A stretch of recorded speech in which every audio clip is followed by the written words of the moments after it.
Hey farm friends, coming at you with your week 9 farm share.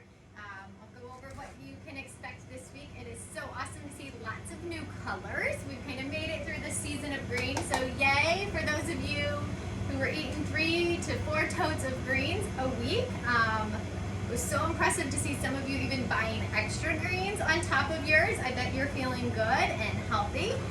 Starting with greens this week, we have 1 tote of our lettuce mix, or mixed greens. So this has a variety of lettuce, so probably 7 different varieties of lettuce. It has the purple frilly mustard. I'm going to show you what that looks like. See, here's the Mizuna. So it's got the bright red or light purple stem. We have the purple frilly mustard, which is fun. This has got a little spice, so it mixes in really well with the lettuces. We have 3 different varieties of kale. So this one's the Russian with the red Russian with the purple stem. There's the purple kale, which is kind of new. And then 3 different varieties of green. We've got a little bit of arugula mixed in. And there's also some Swiss chard. So it's the bright light Swiss chard. So you'll see the different stem colors on that. So that is our mixed greens. As always, continue to store it in your tote and it should stay fresh for you. We have a beautiful spring harvest of broccoli. You may get all big heads, or you might get some big heads and some of the broccolini pieces.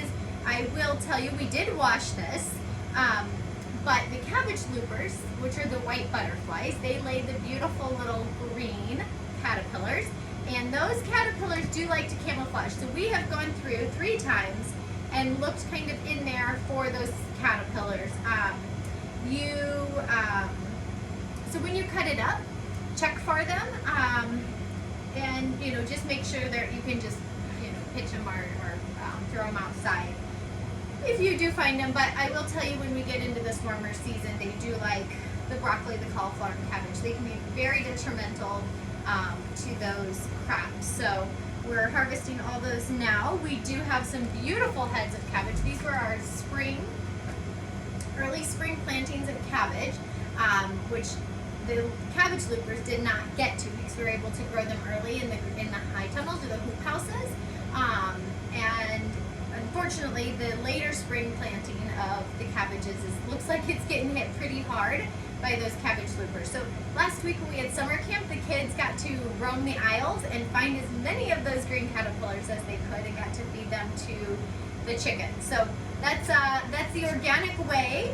I like to say those bugs prove that your food is organic. So maybe know that they're working with us to test your food.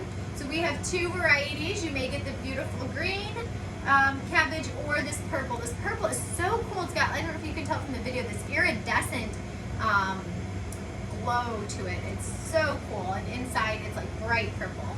I always stop anytime I cut a green or a purple head of cabbage and just admire the intricacy and the layers that go into each one of these cabbages. I think cabbage is so underrated, but so good for us. There's so much going on nutrient-wise with cabbage.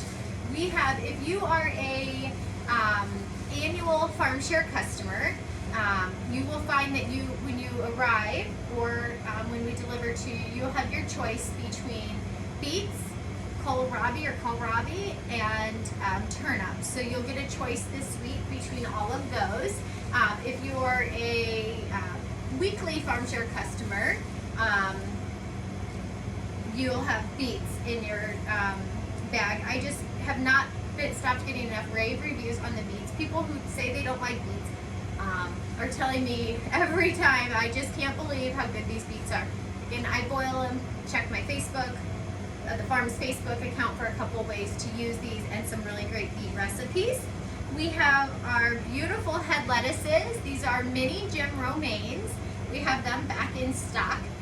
Some of our best chefs cut these in half, open them up. If you were doing a dinner, you could cut a couple of them up on the plate or even quarter them long ways. So it's like a wedge salad, and just dress it and garnish it like that, and people can take the whole wedge of salad. I've been eating these as wraps for everything, tacos and sauteed greens.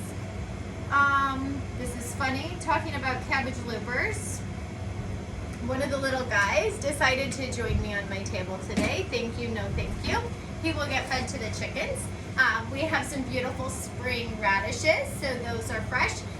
These are the first harvest of this new planting. So the tops, if you do cook the radish tops, these are great. They're beautiful and tender, very young. We have our zucchini. These are both zucchini, so yellow zucchini and a green zucchini. My favorite is to air fry them and make little crunchy zucchini chips. But oh my gosh, the opportunities are endless for your zucchini. So let's share those recipes, because by the end of the summer we might go, give me something, give me a new recipe. I need something new for zucchini. We have our northeaster green beans. I think I've been talking about these. These are an awesome, like, flat green bean. We love to snack on them, just eat them raw, just like this, or put them on a veggie platter. They're so crunchy and extra sweet. Easy to chew. There's no strings. They don't need to be stringed. I also like to use a cast iron pan and heat it up with some of that lard, and then blister those. So just throw those in and blister them. And then after they've all been blistered and I've stirred them up a couple times, then I either throw a little bit of water and put the lid on, or if there's enough juices, just put the lid on and let them steam. Let's see, I think that's everything. Yep, that's it. Okay, great. Can't wait to see what you guys are making. I'll post the picture on Facebook and you guys can put all your favorite recipes on there. Have a great week. Thanks, guys.